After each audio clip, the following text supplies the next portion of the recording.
Sur le télétravail, alors là aussi, commentaire libre.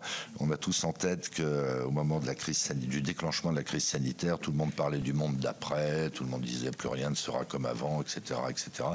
Bon, c'est la physique des matériaux. Hein, les choses se remettent en place finalement. Ce que je veux dire par là, c'est que on commence à avoir un certain nombre d'études.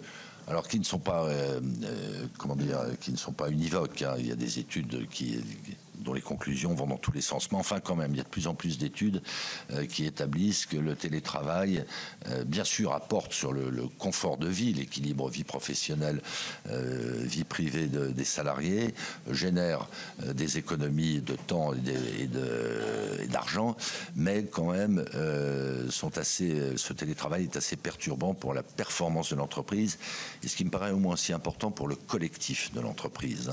C'est un facteur de fracturation de ce collectif et de délitement d'une certaine manière du lien social auquel moi je suis très attaché.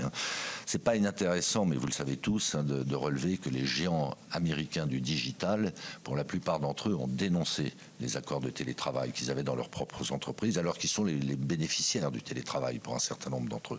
Donc moi je suis extrêmement prudent sur ce sujet-là, et je pense qu'il faut véritablement laisser ça à la main des entreprises, des partenaires sociaux. De la même manière, c'était pas votre question, mais je le glisse, que cette idée de la semaine de 4 jours. Alors, il ne semble pas qu'on prenne cette direction, et tant mieux.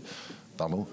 Alors déjà, il ne faut pas que ça se traduise par une baisse de la durée de travail, mais il y a beaucoup d'effets induits qui peuvent être assez pernicieux. Je pense en particulier à la sécurité et à la santé au travail.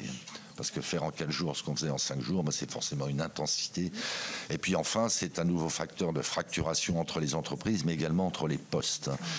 Parce que de la même manière qu'il y a des postes télétravaillables ou pas, il y a des postes qui peuvent être, des missions qui peuvent être accomplies en 4 jours ou pas, et je crains qu'à la fin, on exacerbe en définitive des rancœurs ou des récriminations de la part de ceux qui ne peuvent ni télétravailler, ni effectuer leurs tâches en 4 jours.